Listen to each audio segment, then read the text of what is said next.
তারপর আমি ওখানে ইউনিভার্সিটি করি, ইউনিভার্সিটি অফ ওয়াটারলুতে, এবং ওখানে আন্ডারগ্রেড করি, মাস্টার্স করি সফটওয়্যার ইঞ্জিনিয়ারিং ডিপার্টমেন্টে। তারপর কানাডাতে ওয়াটারলু থেকে টরন্টোতে মুভ করা হয়, ওখানে কাজ করি এবং এখন গুগলে কাজ করছি as a cloud infrastructure engineer. So I mean, for the rest of the presentation, I'll switch to English to present the materials, if that's okay. So first of all, thank you for inviting me for this talk. Um, uh, to be honest, I was in Bangladesh for a very short time, for 3 weeks, but I mean, Tohid Uncle Daki, he invited me to talk because I work in cloud AI in Google Cloud in Toronto. And it's obviously a very, very hot topic that you're all very excited to know about. So I will share my insights into what is happening in that industry regarding ChatGPT, regarding Bard, what is the most current development, and also what is the future of generative AI. So without further ado, let's get into it.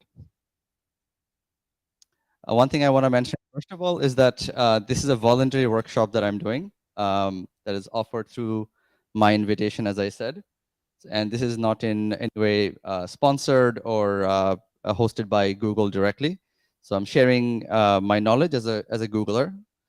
Therefore, all the information that I will be presenting to you is publicly available, and it's curated for the experience for Daffodil University teachers and students. So here is a rough agenda for today. Dure, I think, so হয়তো একটু ছোট দেখা যাচ্ছে, but I'll read it out loud. So first of all, we'll talk a bit about the primer on generative AI and large language models, an overview. And then we'll look at what is possible with generative AI and the potentials for it, and what makes it so special compared to other AI tools, AI technology in the past.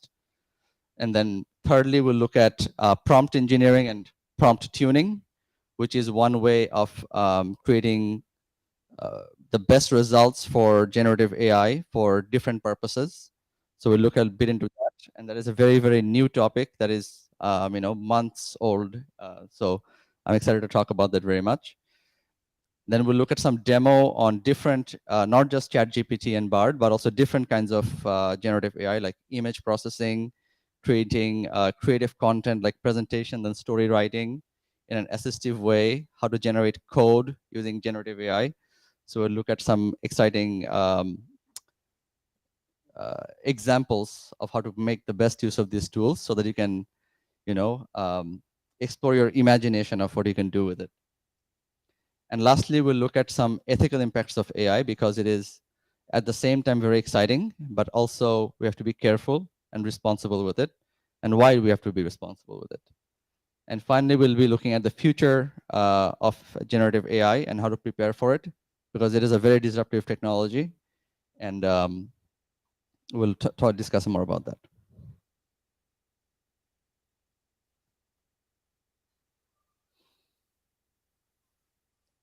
Okay, so this is a slide that I took from my current Google Dex.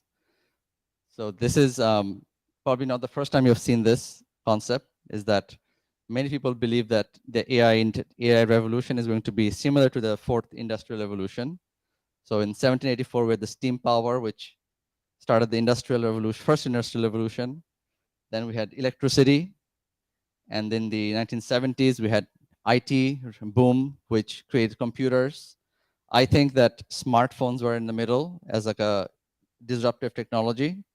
But a lot of people believe that artificial intelligence today is at a point where it can be the next big thing, where it will impact all of our lives in every way. But it is still at its infancy. And so we'll look at, why that is the case and why it is so disruptive in every single way.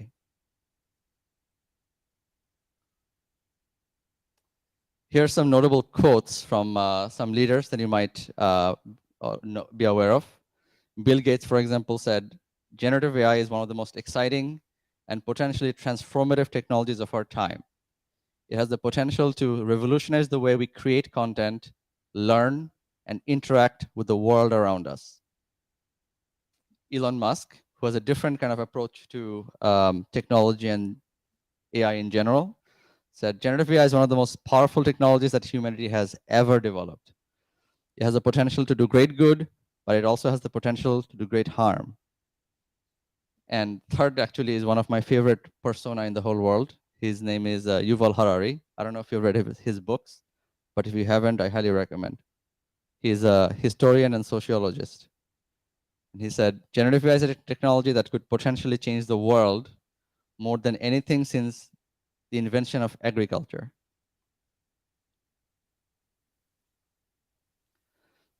Here are some popular options. By the way, I want to mention that the way I've designed this workshop today and our presentation is very interactive in the sense that we'll start by looking at some slides, but mostly I want to show you, some demo of what we can do with it. So we'll actually play with in the tools and in the way that I have experience, so you get to see it from my eyes.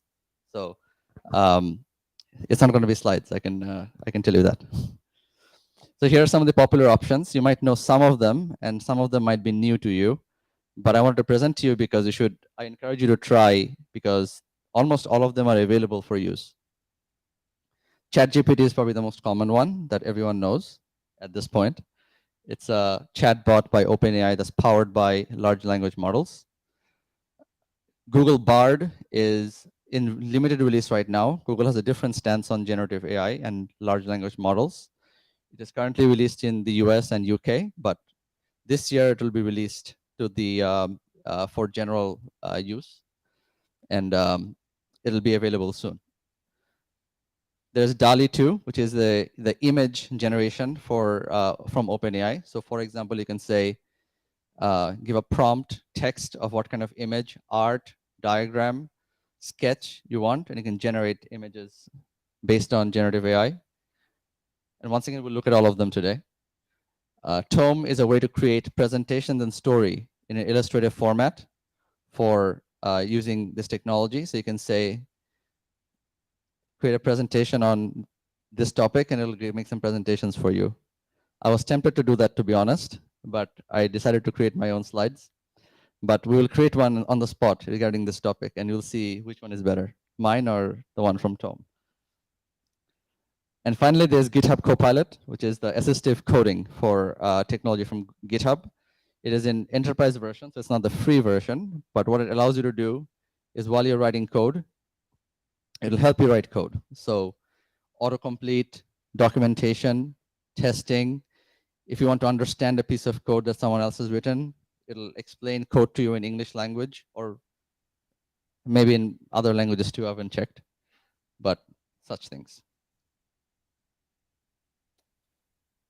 So let's start talking a bit more about what are large language models, because we are all familiar with the specific technologies like ChatGPT and all of this, but what is the technology that powers all of this? And at the base of it, fundamentally, is something called large language models. They are machine learning algorithms that can recognize, predict, and generate human languages. They are pre-trained on petabyte scale text-based data sets with tens and hundreds of billions of parameters. I will explain to you what parameters are. LLMs are normally pre-trained on a large corpus of text, followed by fine-tuning on specific tasks. In here, large corpus of text is a fancy way of saying the entire internet that is publicly available. LLMs are also called large models, and generative AI is the model that can produce content. So there's a few things here, and I want to take a deeper dive on this. What are parameters? You'll see it everywhere, especially now, because every company is creating their own language models, and they say GPT-4, 1 billion parameters. BERT, which is Google's previous model, says 500 million parameters. What does that mean? Parameters are basically a way for, I'm making this easy to understand, but they encapsulate something called features. So human language, for example, when we talk, like in the first line, you see, it's raining cats and dogs. What are cats and dogs? They're animals, right? They're animals, they're nouns. It's raining. What is raining? It's something that happens. These are all features, so you can think of them all as parameters. So when large language models learn a language, they understand these concepts. What is an animal? What is a verb? What is food? What do we do with food?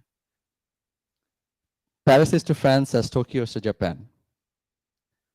What is the relationship here? It's not really explicitly mentioned, right?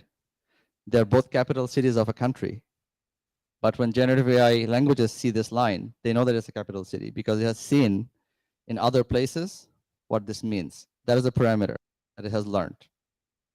So that's what it means. I wanted to help you understand that because you'll see it everywhere. And it's not necessarily a good thing or a bad thing. It's a number. Secondly, what I wanted to highlight is the reason AI is not a new concept. It has existed for at least 2 decades now. And for the last 1 decade, a lot has happened. But why is it that now it is such a big hype and it is making such a disruptive impact? It is because finally AI has learned how to talk like humans. It has learned to understand humans, it has learned to communicate with us in a language that we understand. Before, AI used to be a way to predict and make inferences on data. So you have lots of data, you can make prediction as something as, do you think this object is a cat or a dog? It can predict, right? And it has to go through lots of training. And if you want to train something to do something specific, it takes a lot of expertise. But now my grandma can do it. She can ask a large language model whether, a picture is that of a cat or dog, and it'll say in her language, be it Bangla or Burmese or Chinese, it doesn't matter. It'll communicate with her in the language that she understands. What it has done is it has unlocked the potential for unstructured data. All the data that is available, we could not easily use it before, but now anybody can use it. And you don't have to be an ML expert or a software engineer to do that. That's the beauty of it. Why are large language models different? 2 main things: context and emergent abilities. What does it mean? Emergent abilities mean when we train large language models certain things, it learns new things to do on its own. We don't have to specifically teach it to do certain things. For example, and this was from a talk that was actually by Sundar Pichai, who was the CEO of Google, literally yesterday. You should watch it. I'll mention it at the end. And recently, Bard has learned to communicate fluently in Bangla. Literally, not even a coincidence that it happened with today. And it was not taught specifically to communicate in Bangla in any form. And we'll actually use, we'll use it in ChatGPT, but we'll write some poems in Bangla today. So I'm excited for that. But that's what I mean. That's an emergent ability. But that's interesting because we don't understand how it picks up those new abilities. We just know that it does. So a very happening area of AI is understanding our AI models to understand what they learn and how. Another thing is context. LLMs contextually understand human language and changes how we interact with data in intelligent systems, like I was mentioning. So let's look at it over here. This lady is asking, give me an itinerary for Nepal. And the chatbot says, sure, here's a seven-day plan. So notice, she says, give me an itinerary for Nepal, and it assumes that it makes a 7-day plan. Why? Because it's learned from the internet that maybe that's the most common itinerary for Nepal or something like that. And then she says, make it a family-friendly trip. The important here is context. You can, with Google search or search before, you could not have a conversation with it. You have to ask a big question. You have to go through thousands of links to find that answer you're looking for. But with language models, you can ask a base question and you can have a conversation to get the answer you want. And when she says it's to make it a family-friendly trip, the AI can say, here's an itinerary with easy transportation and planning. because it understands from the internet and lots of data that a family trip needs to be easy logistically to manage. And then finally she says, okay, thank you, present it in a table format. And the bot takes the data that it gave in whatever format, like a list or document or something, and makes a nice table with all the columns and rows in a way that's easy to understand. And it can be presented in other format also. Once again, the fact that it can do that, it can take a block of text and make it into a table, that's possible through hundreds and thousands of features, right? Because all you need to say is to make a table, and it identifies activities, dates, hotels, everything, and it just makes a table for you. And we'll do this very use case very soon, live, for a family trip that we planned literally last week. So it'll be, we'll experience something that I experienced recently. And LLMs can find patterns and connections in massive data corpora, which is another way of saying, so the ChatGPT and these public models, chatbot models, are trained on the entire internet. But it can be trained to do very specific things really well. And we'll talk about that more. That is not public data.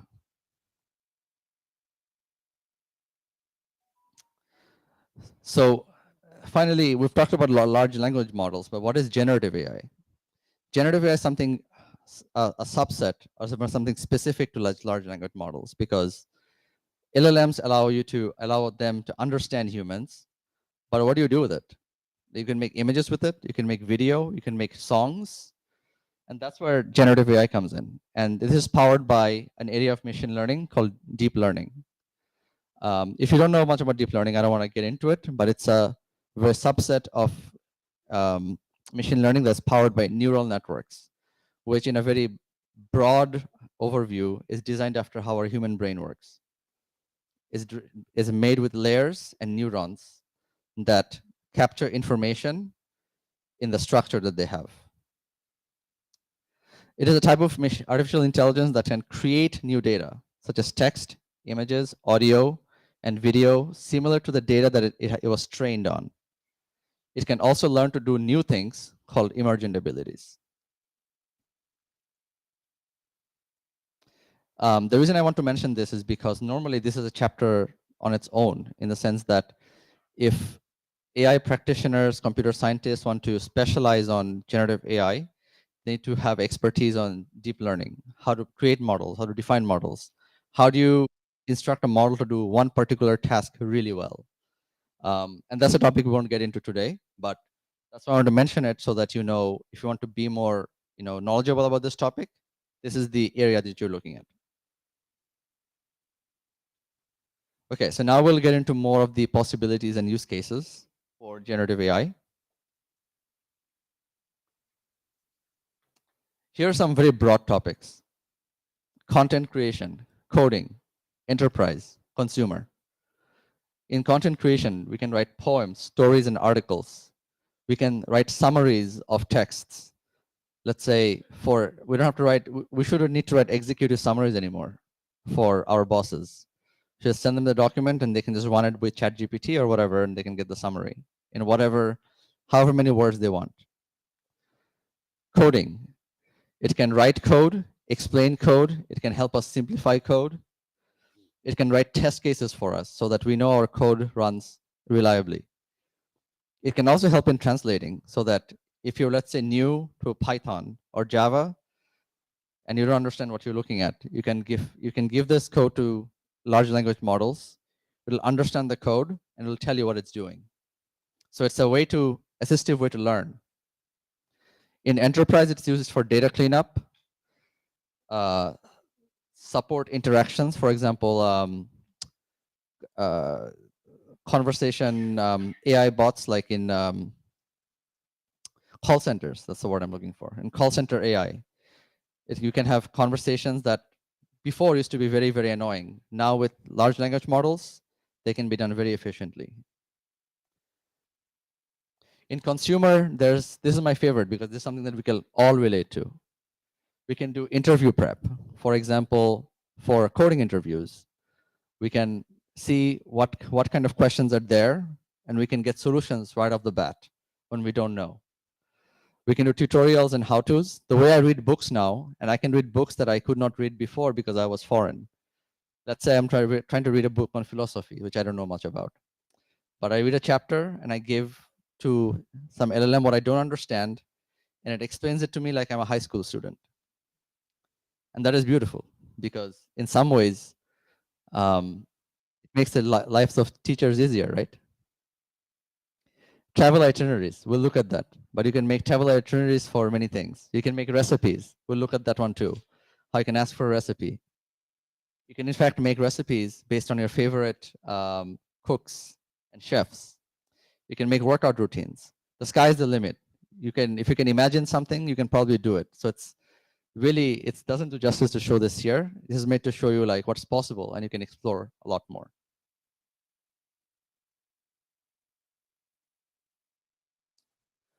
This is an important slide because this shows why LLMs suddenly has burst into the scene and made this so much easier. With traditional machine learning, we need lots of examples for training. You need to, after you train them, in order to train them, you need lots of expertise so that the people who know how to make any use of them are very specialized.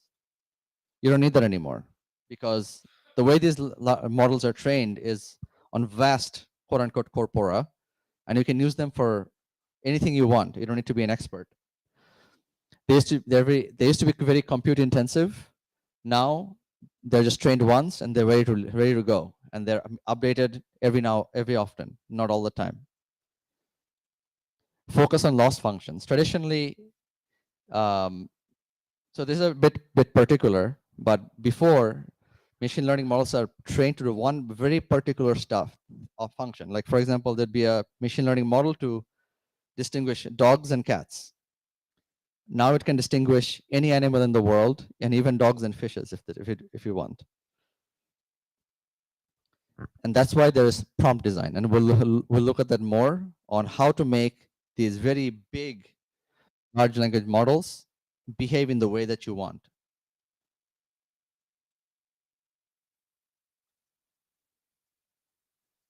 Okay, so now it's the fun stuff. We'll do a quick demo of an example I've thought of to give you a taste of what I wanted to show.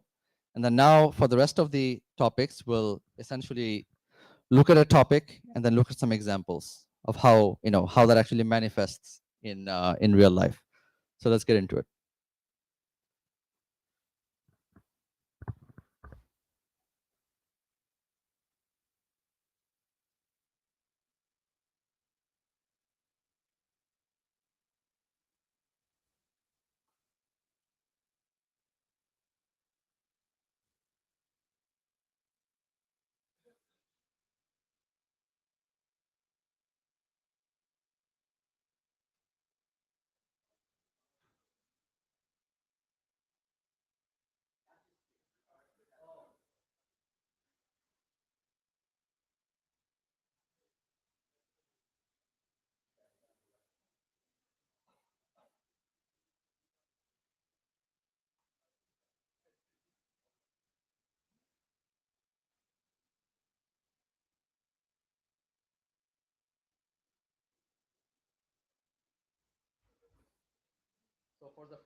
So for the first example, since you are all students and faculty members, I wanted to help it write a grant proposal.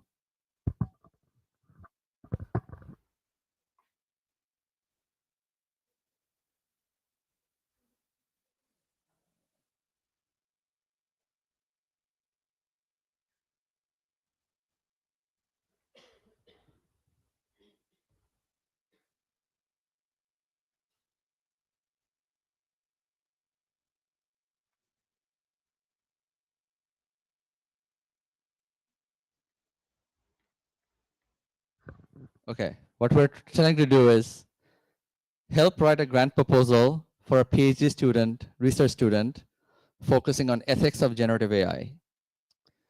I am a researcher in Daffodil International University in Bangladesh, submitting the proposal to NSERC Canada.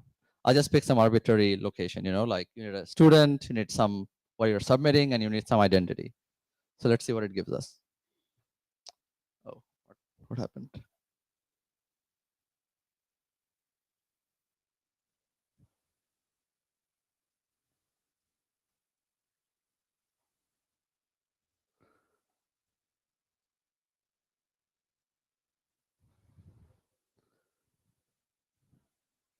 Can you all see, by the way? Okay. So let me try to make it bigger.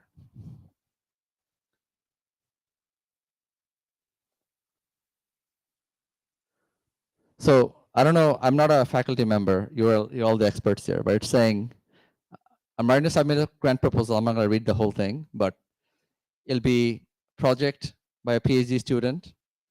This will be the structure of the thing. And then the proposed budget, it just makes up some random values, but you can change that because you'd know better.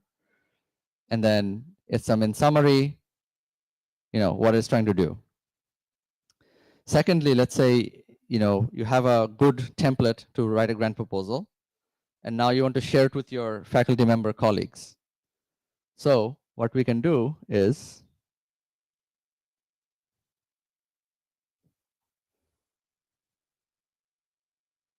so over here for my example, I've chosen my brother Anupam here, or Borno as a student. And it says, help me draft an email to share the proposal with my faculty.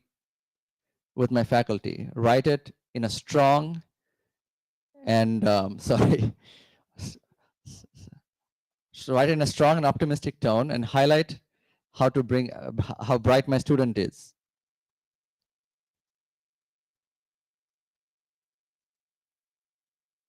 Note that it knows what I'm talking about. So it'll write an email for the draft it just gave us.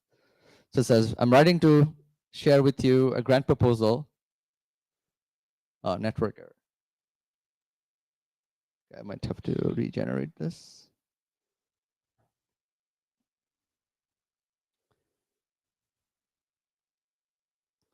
Right? And it just writes the email for you. And sometimes it will not be 100% what you want, but it's a good starting point. And it makes it so much easier because I don't know about you, but I spend a lot of time just thinking about what to write. When I know what to write, the one line, but it's the 90% that takes much longer.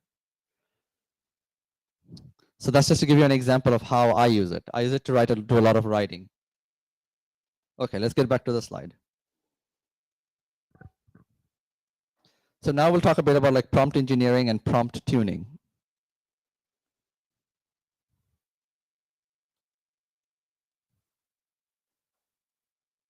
So what is a prompt? Prompt engineering is a process of designing specific prompts or inputs for generative AI models in order to achieve desired outputs. This involves carefully crafting the language and structure of the prompt to guide the model towards generating the desired content. So for this example, I wanted to use one of my favorite.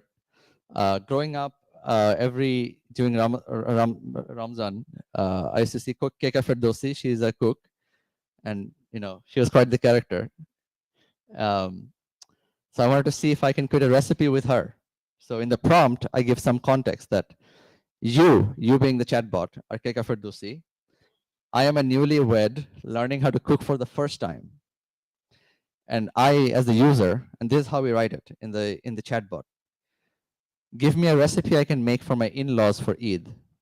Let's see what it does.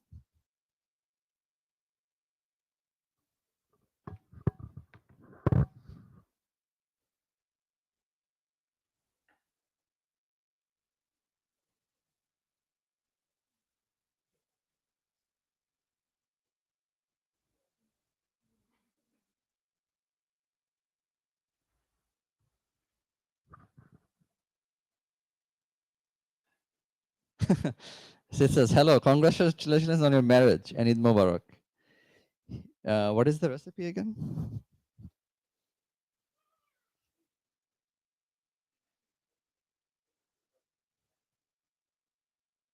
Okay, suggesting a chicken biryani recipe. I don't know if it's actually one of her recipes or not, but I'm sure there's some element of it in there. But the reason it's a prompt is because, first of all, it'll try to pick a recipe that she typically creates on the internet and she publish.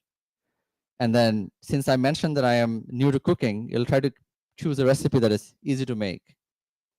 That's what a prompt is. A prompt is a way to give it some guidance, and then you tell it what you want. And that's actually a structure in which you can write to generative AI models. Not everyone knows this.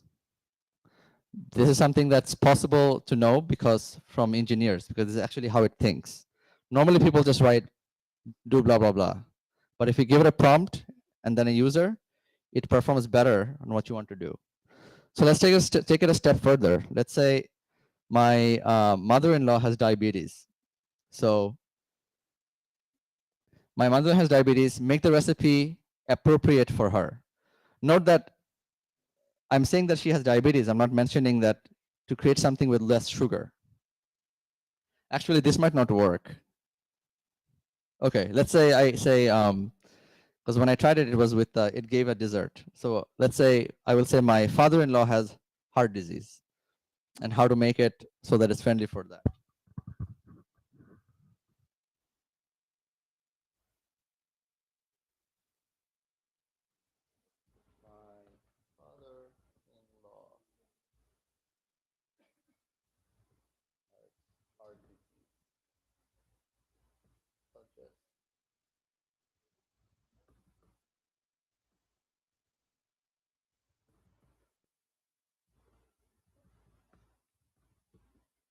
I said, my father-in-law has heart disease. Update the recipe to be friendly to him.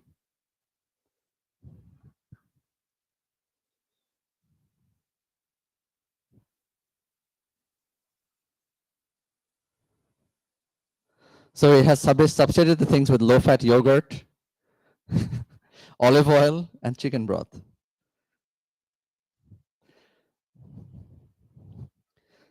So that's that's an example of prompting. Just wanted to give you an example.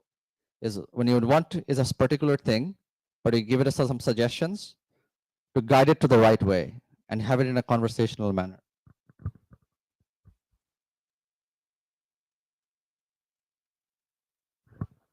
So let's look a bit more deeply into prompt engineering and prompt tuning because they're a bit two different concepts. So prompt engineering is how you generally guide a conversation, right? So in this case, I gave it an identity that your Keiko Firdousi may give me a recipe for, me who's a new into cooking. And then I say, okay, that's great, but make it friendly for diabetes or heart disease or whatever. And it can do it. In fact, I didn't do this one, but maybe we should do it actually. Let's do the recipe in Bangla so that it translates the whole recipe that it gave us and translates to Bangla.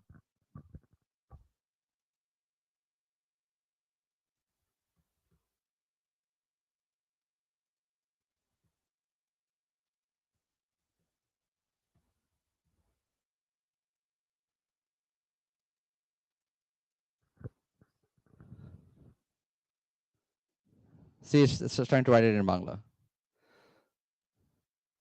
So now you can maybe share it with your in-laws.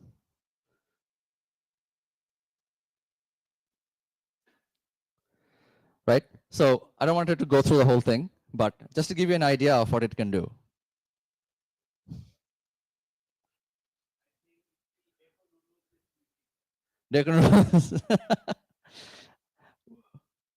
we should ask it. Can you make this biryani with Maggi noodle with noodles?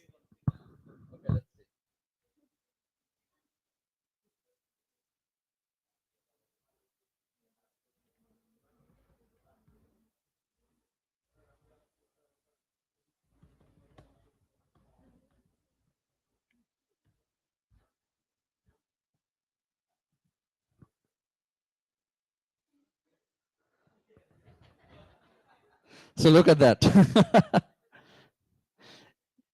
It has substituted the rice with noodles and is giving a recipe. Think about it. Yes, you're right.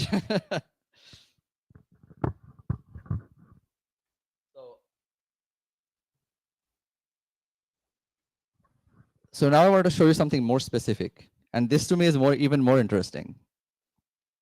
So prompt tuning is a technique for how you can essentially layer instructions to a generative AI.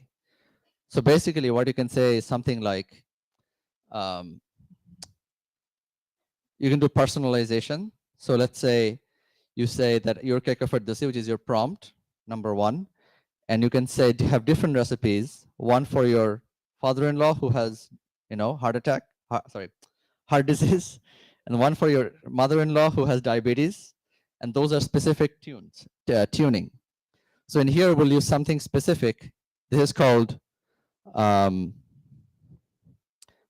few shot training. The way it works is that you give it some examples and you let it do the one that is remaining. So what I'm trying to do is basically generate Bagdhara. So I say I give it the prompt that you are an idiom generator, which is the English for Bagdhara, for different languages. And then I give it 3 examples. In English, it's raining cats and dogs. In French, avoir le coup de foudre. I actually don't know what it means. Spanish, toma el pelo. I don't know what it means either, but I found them. And let's see, and in the user I say in Bangla. So now we'll see what Bagdhara it gives in Bangla. Let's see.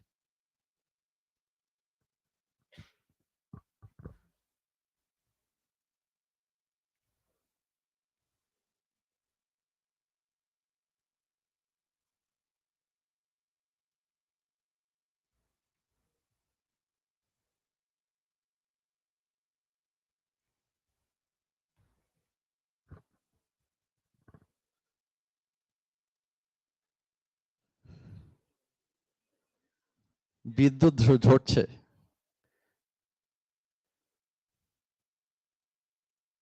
সফলতা তোমার হাতে, কথার পরিবর্তে কাজ করা উচিত।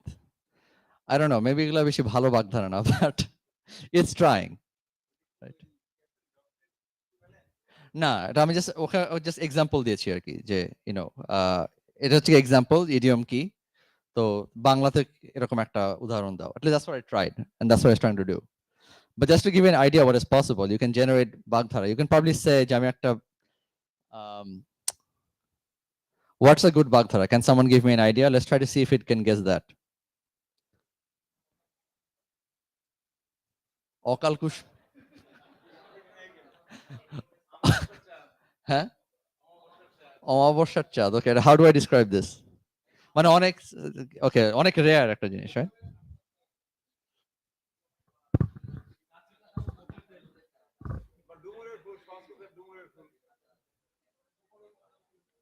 Give me a Bangla idiom for something that you see rarely. Give me a Bangla idiom for something that you see rarely. অমাবস্যার চাঁদ নাকি? না, আকাশে তারা দেখা, which is not, it's all right, এটাও ইয়ে, but just to give you an idea what it can do.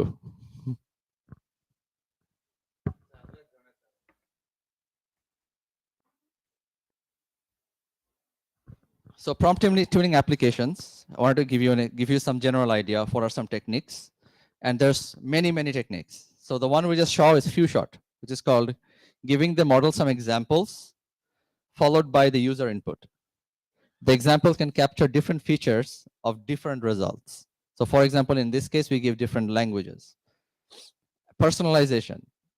Prompt tuning can be used to personalize content for specific users. This, in combination with few shot, can encourage layered prompting with general constraints and personalized results. For example, in the previous example, we said we can make a general one with the different language ones to give it the idea that we are looking for a Bagdhara.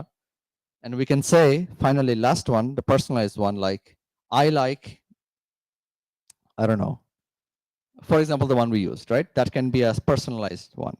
And that's how you can make general applications. for how you can make applications for, let's say, for different things, so that it can act reliably. So then every time you give it an input, you know that it's going to do the right thing.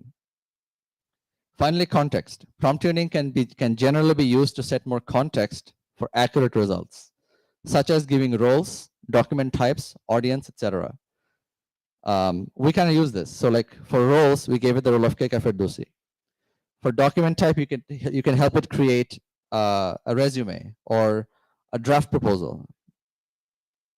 For audience, you can make it for, let's say, I gave it the prompt that make it for my faculty members, so it knows how to write the email. This is called prompt tuning.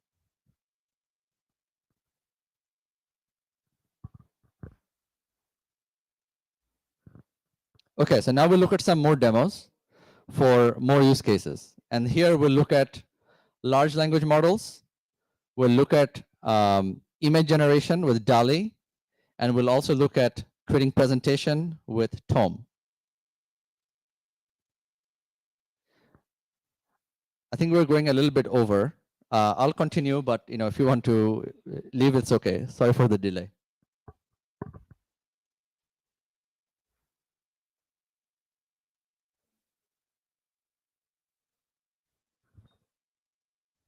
So the first one I want to show you is how it can generate code. So let's try to see if it can give us some code so that we can use the API that runs ChatGPT.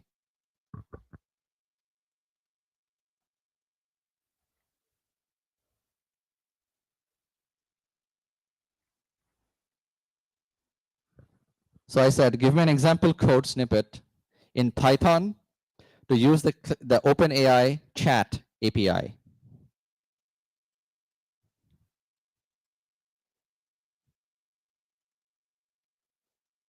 There, it's give you some code. You don't have to look at any documentation or anything. You just ask for what you want, and it gives it to you. And also instructions on how to use it. See, this is the code snippet. And then finally, we can ask it, how do I run this?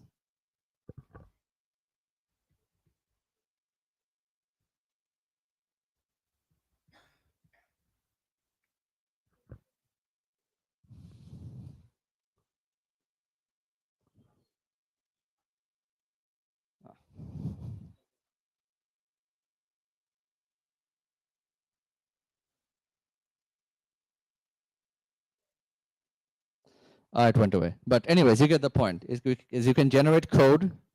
And if you want to, let's say, make a web application or something, you can start with whatever you want. It'll give you step by step the code that you need to run to use that whatever use case, and also how to deploy it all the way. It can assist you in your engineering and your creation process. The next one is actually very interesting. So now, as I said, we'll try to write a poem in Bangla with generative AI. So the first one will say, write a poem about extreme heat and climate change.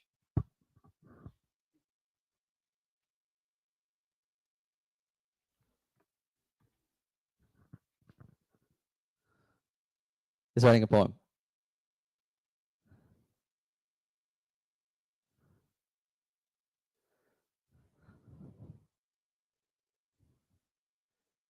And then let's say I want to guide it even further because I want to show you the last one. I think that one's going to be more interesting. Let's write the poem in Bangla.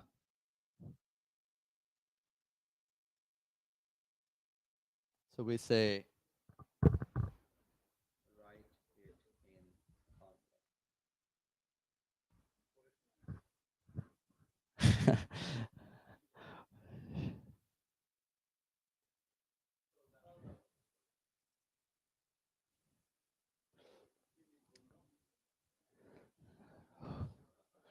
আমি কবিতা আবৃত্তিতে খুব খারাপ।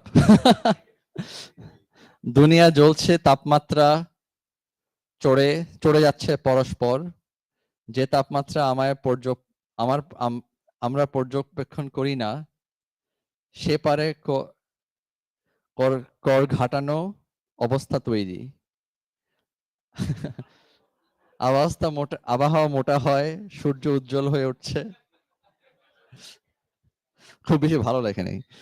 But let's make it more interesting. We can make it write the poem in the style of Rabindranath Tagore. That's gonna be, you know.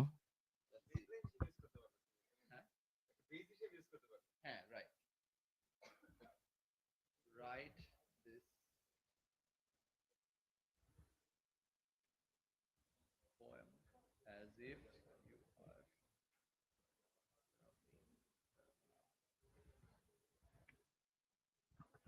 So I'm saying write this poem as if you're Rabindranath Tagore.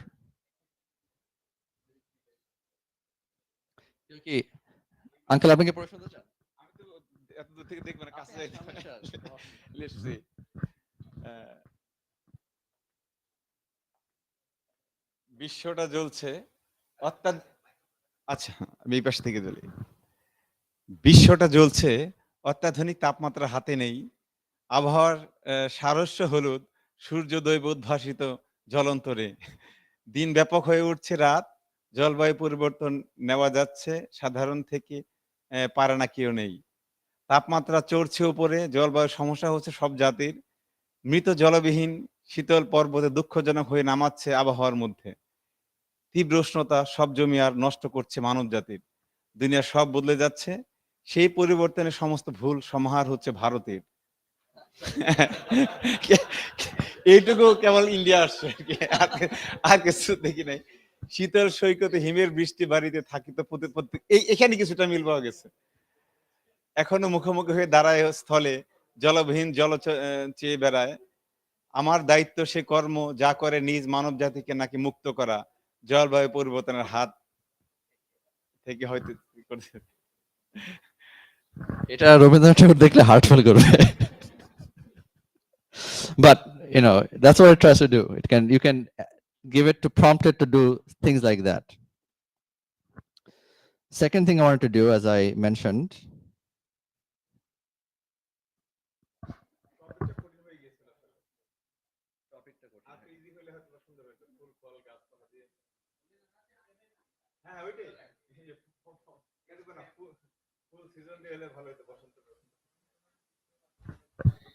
আচ্ছা এখন আমরা যেটা চেষ্টা করবো, আমি বলেছিলাম যে আমরা যে এই প্রেজেন্টেশনটা করলাম সেটা আমরা জেনারেটিভ এআই তে তৈরি করতে পারি কিনা।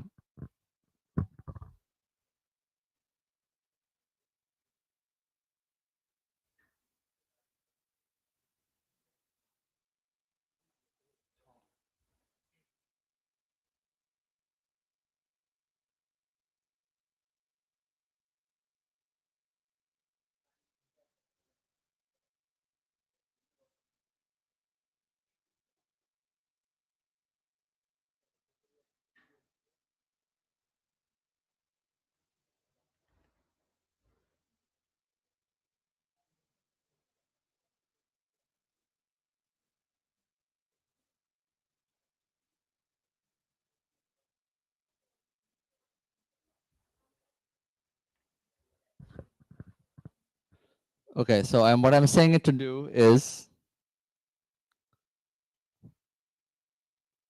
create a presentation deck to present to a university audience about generative AI, LLM, and prompt engineering, include content for ethical implications of AI, and how to prepare for the future, which is the rough agenda that we have, right?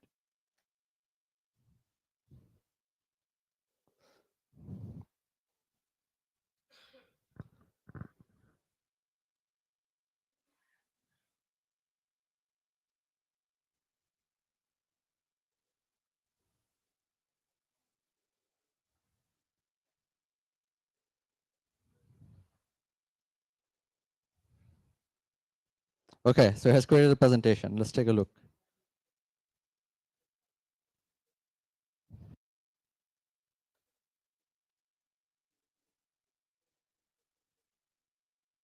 The future of AI, generative intelligence, LLM prompt engineering. It roughly gives the outline. Introduction to Gen AI. I think I can use the mouse.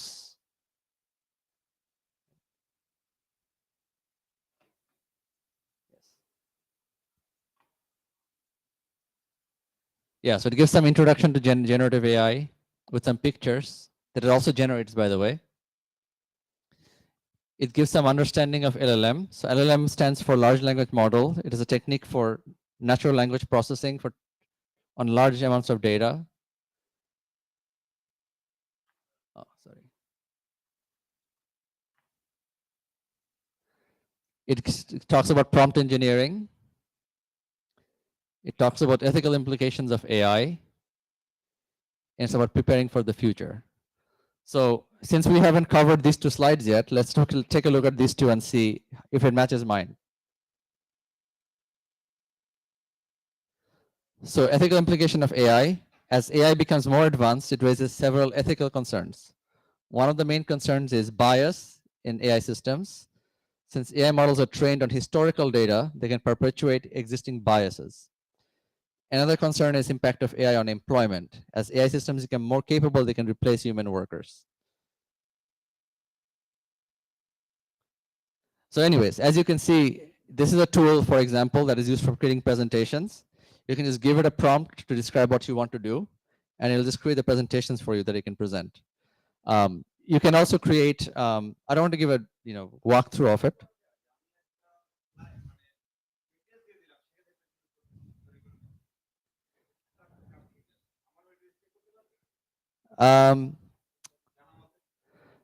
সেটা actually আমার একটা homework কাজের but yes in the আপনি ভালো প্রশ্ন জিজ্ঞেস করছেন the answer is yes but it has to be a custom model যেমন if you can basically train it so that it knows your style, how you like to make presentation, content, yes, your content, and it can, if you can give it the data for your past presentations and you can say make a presentation on this topic in my style, it'll probably do it. It can probably do it for you.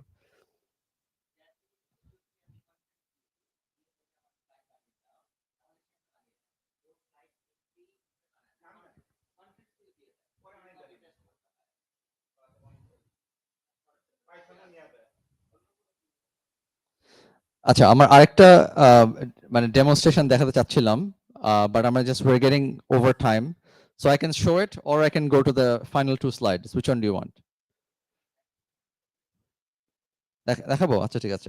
This is the one with the itinerary for my vacation last week.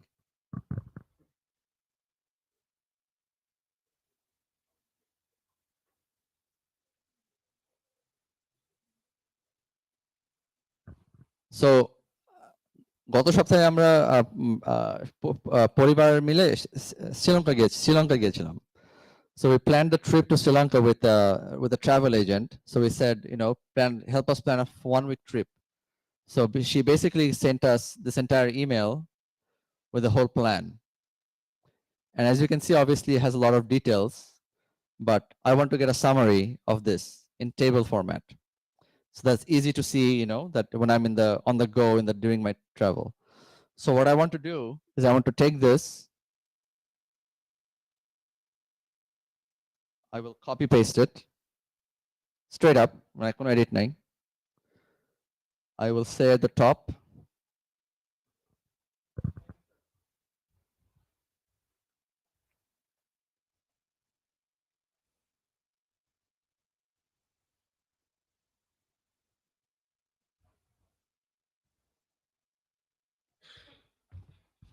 so at the top I gave it the prompt and this is the context.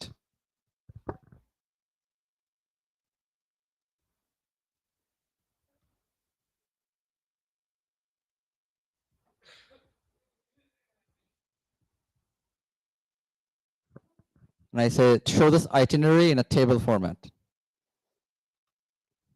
Let's see what it does.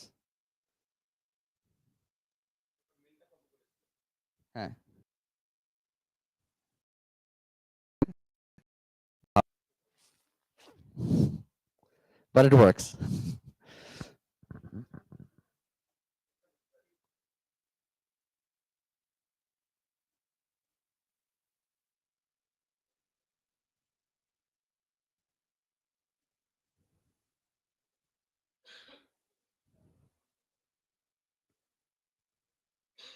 Okay, now it's not doing it correctly. 1 second.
না কোনো table বানাইতে পারতেছে না for some reason. But I can show you the what it did.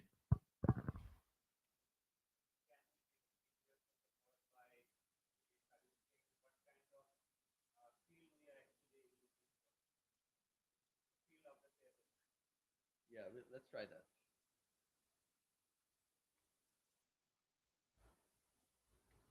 Create table columns for date, activity, accommodation.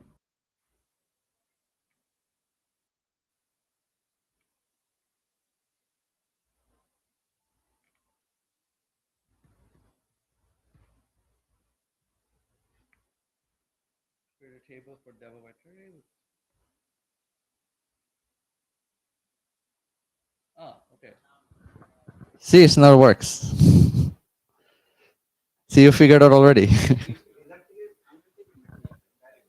হ্যাঁ বললাম যে from the above table. So see, it took the dates and the activities and where we're staying each night, and it knows which one is an activity, which one is an accommodation. I didn't specify. I just said the category of information, and it just does it. Yeah, it works. Sometimes it doesn't work, and then you have to prompt it in the right way, right? So that's why tuning is important, because then it's more reliable to do a very specific task. That's it. That's all the magic I have.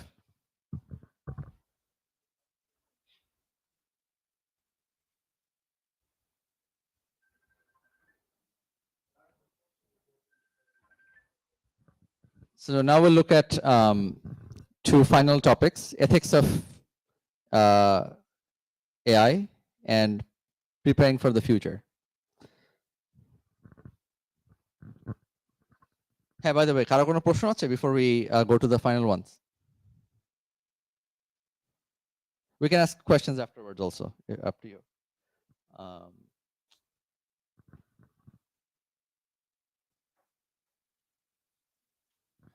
Right. So we're talking about how exciting all of this is, but it is also, there's a lot of concerns, and it's important to be responsible. Generative AI can confidently hallucinate, which can encourage misinformation. So it's very important two words: confidently hallucinate. Hallucinate means it can give information that is incorrect, and it just makes it up when it doesn't know how to fill up the blanks in a sentence, right? So let's say you ask it, I could have shown it in that example, but if you ask it, give some website links to all the places we're going to, probably some of them will be real, while some of them will be like some random website link that it just makes up. And that's very dangerous. This will transform the human workforce, and the pace at which society and regulations can adapt to technology is a concern. So as you can see, there's a lot of things that it can do that can change the way human workforces operate, right? And usually society and regulations are behind that. And how do we cope with it? It's not an easy question to ask, but it needs to be kept in mind. There's also philosophical debates about the role of humanity if AI can actually be creative. To be honest, before the start of generative AI, people always thought AI is always, it can do recommendation, search, prediction, etc. But now it can be creative. So, and there's something that people we didn't realize that AI can do. So the question obviously begs, what else it can do with more advances in technology? There's a lot of conversations about whether we should slow down the pace of AI technology. Maybe you have heard in the news where countries like in Europe and also thought leaders have said we should slow down the development of AI because we're not ready for them yet. And there's people on either side of the boat. But I think whether we should slow down or not, it's not for me to ask, but I think there's obviously reason for concern, and we should take them very seriously.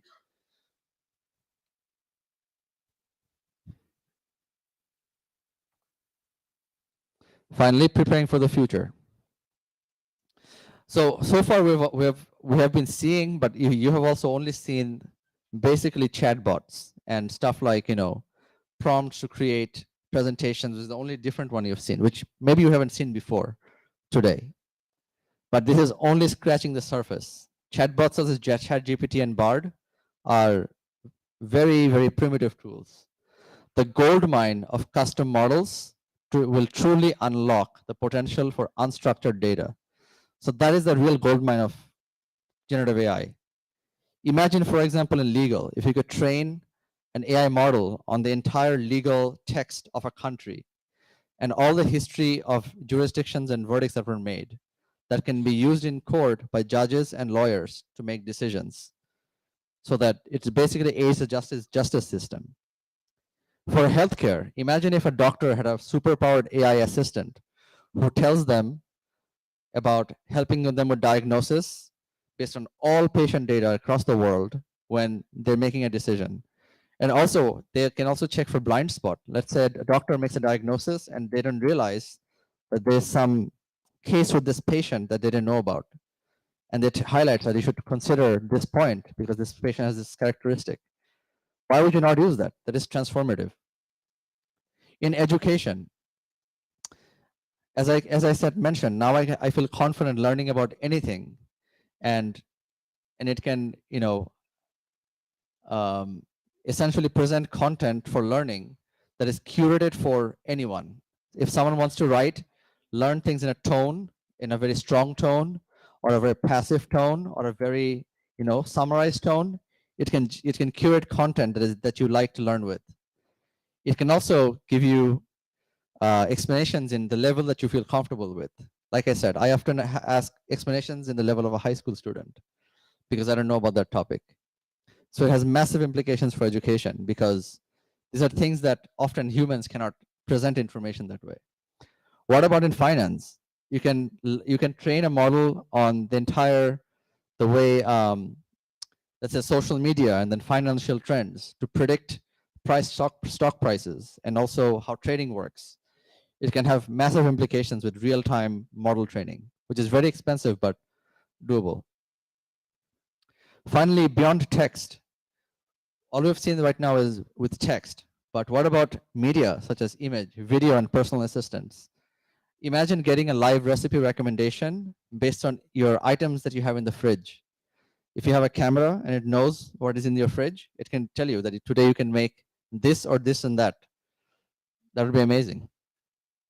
So text is also only the beginning, and learning these generative models can also understand other things, other forms of media as well.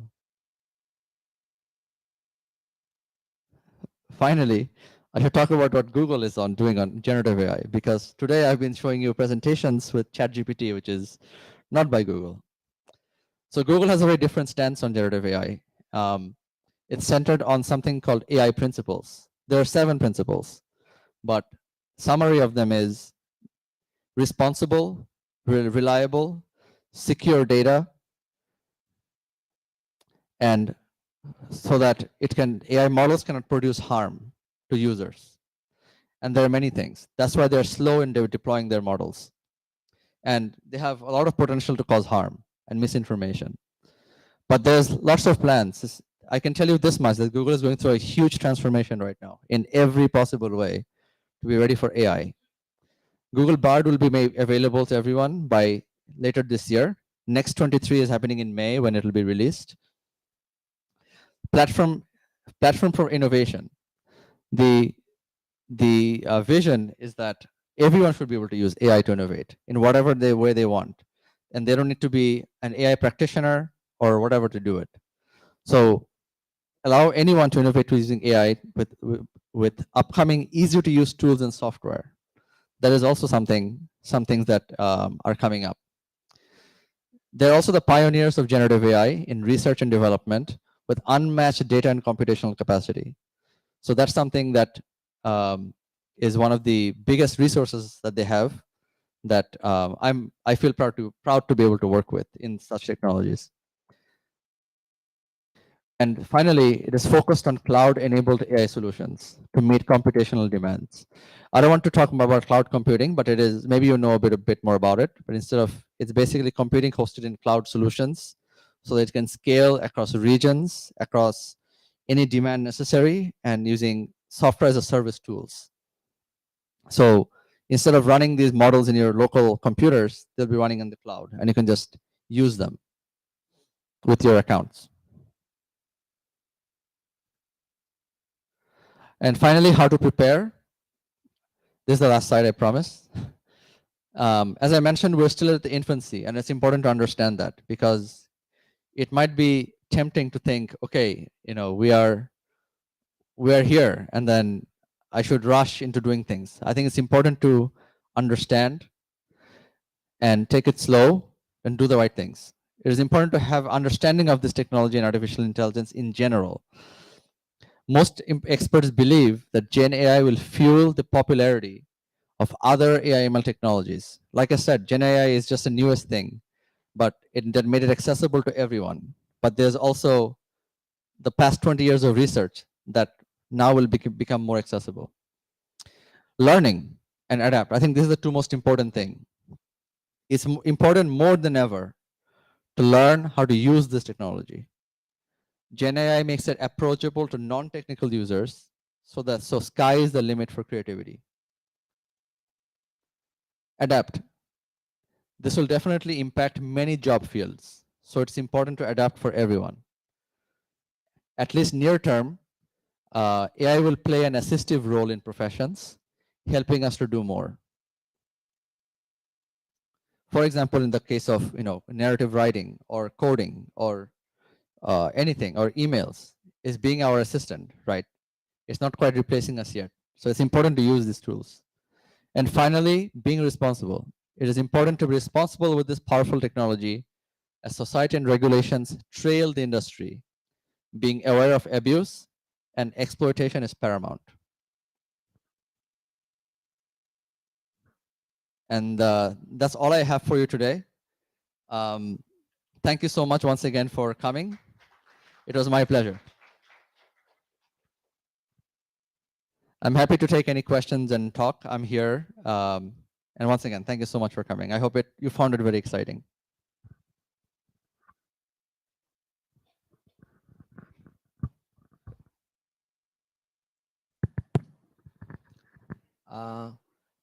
আশা করি সেশনটা ভালো লেগেছে। আমার খুব ভালো লেগেছে। বিশেষ করে prompt engineering. আমরা যেটা জানি গুগল একটা কিছু জিজ্ঞেস করলে বলে দেয়। কিন্তু গুগলকে গাইড করার এই কনসেপ্টটা আসলে নাই, এক্সিস্ট করে না। সো এখানে যদি ওকে একটু ক্লু দেওয়া যায় যে act like an expert in this area, সে ওইভাবে কাজ করে। তারপরে যদি কোনোটা না আসে তাহলে একটু ডান বাম করে বুঝিয়ে দিলে ও বুঝতে পারে। এই ব্যাপারটা মজা লেগেছে। সো আপনাদের সবাইকে অনেক ধন্যবাদ আগ্রহ নিয়ে শোনার জন্য। এটা আমাদের ক্যাম্পাস টিভিতে ব্রডকাস্টেড হয়েছে এবং এটা রেকর্ডিং ভার্সন আমরা ইমেইল করে দেব সবাইকে, যদি আপনারা বা আপনাদের বন্ধুরা এটা শেয়ার করতে চান। আর এটার কোনো অংশ কোনো ক্লিপস করে কোনো সেশনে দেয়া যাবে না। উনি যেহেতু গুগলে কাজ করেন, বড় বড় কোম্পানিগুলির কিছু রেস্ট্রিকশন থাকে যেটা ইউটিউবে রেফারেন্স হিসেবে বা কোনো জায়গাতে ইউজ না করার জন্য। এটা একটা আনঅফিশিয়াল প্রোগ্রাম। মেইন উদ্দেশ্য হচ্ছে যে আমরা কি হচ্ছে, কোন দিকে যাচ্ছে এটা জানার একটা ধারণা। সো আমরা সবাই ধন্যবাদ জানাতে চাই আমাদের দীপকে, যে সময় করার জন্য, কষ্ট করে এত দূর আসার জন্য এবং এই সময়টা উপভোগ করার জন্য। আমি এখন আমাদের দুজন প্রফেসর আছেন, তাদেরকে অনুরোধ করব একটু কাইন্ডলি এখানে আসেন। আমরা আমাদের একটা ছোট্ট সুভেনির গিফট করতে চাই। একটু যদি স্যারদের হাতে দিয়ে দাও। একটু মাঝে আসো প্লিজ। স্যার আপনারা তুলে দিন, দুজনেই দেন।